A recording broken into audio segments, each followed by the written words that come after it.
Assalamualaikum warahmatullahi wabarakatuh. Salam sejahtera untuk kita semua. Perkenalkan, nama saya Lydia Purba, peserta Latsar CPNS 2021, Angkatan 8, Kelompok 3. Di sini, saya akan menjelaskan tentang mind mapping tentang komitmen mutu dan penerapan di instansi tempat saya bekerja. Pada video ini, saya akan menjelaskan tentang pengertian komitmen mutu.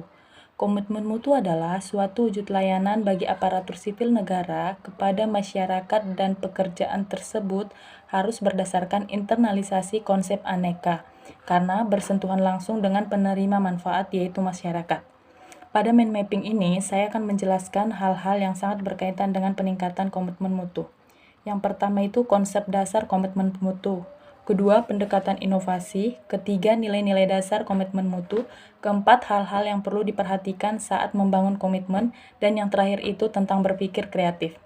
Di video ini saya akan pertama kali menjelaskan tentang konsep komitmen mutu, yaitu efektivitas. Efektivitas berarti sejauh mana suatu lembaga atau instansi dapat mencapai tujuan yang ditetapkan, atau berhasil mencapai apapun yang coba dikerjakannya. Efektivitas berarti memberikan barang atau jasa yang dihargai oleh pelanggan.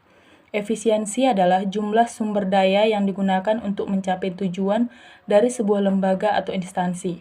Efisiensi ini ditentukan oleh berapa banyak bahan baku, uang, dan manusia yang dibutuhkan untuk menghasilkan jumlah keluaran terbaru. Efisiensi dapat dihitung sebagai jumlah sumber daya yang digunakan untuk menghasilkan barang atau jasa. Inovasi barang dan jasa adalah cara utama di mana suatu organisasi beradaptasi terhadap perubahan-perubahan di pasar, teknologi, dan persaingan.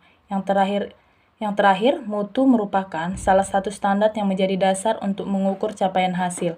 Mutu juga dapat dijadikan sebagai alat pembeda atau pembantik dengan produk atau jasa sejenis lainnya yang dihasilkan oleh lembaga lain.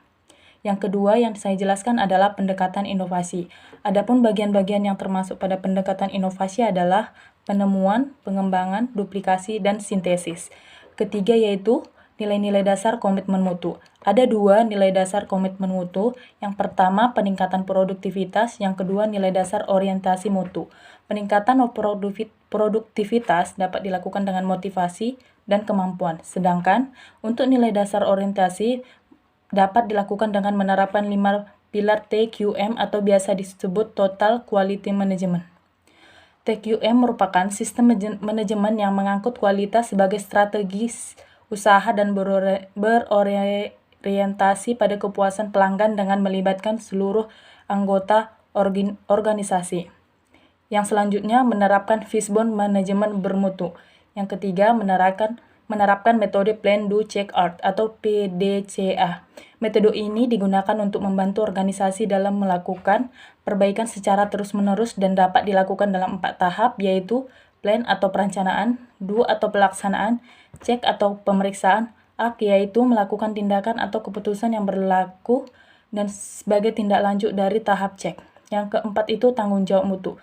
Di sini adalah tanggung jawab mutu merupakan cara yang dilakukan untuk senantiasa memperbaiki mutu layanan dari ASN kepada publik, antara lain memahami fungsi tugas, peran yang diberikan institusi, memiliki kompetensi yang sesuai dengan bidang pekerjaannya, merencanakan target mutu layanan yang akan ditampilkan, memahami karakter pelanggan yang akan dilayani, menguasai teknik pelayanan prima, melayani dengan hati, menerima kritik dan saran untuk perbaikan ke depan. Dalam menjalankan tugasnya, para pejabat dan aparatur sipil negara wajib memperhatikan peraturan perundang-undangan yang menjadi dasar hukum bagi setiap ASN. Penerapan komitmen mutu yang saya lakukan di sekolah. Yang pertama, komitmen penerapan 4S, yaitu senyum, sapa, dan salam-salaman. Kedua, komitmen hadir tepat waktu di sekolah. Ketiga, komitmen selalu menerapkan protokol kesehatan, yaitu dengan menggunakan masker. Keempat, komitmen memberikan pelayanan yang baik kepada masyarakat. Kelima, komitmen menyerahkan tugas atau perangkat pembelajaran tepat waktu.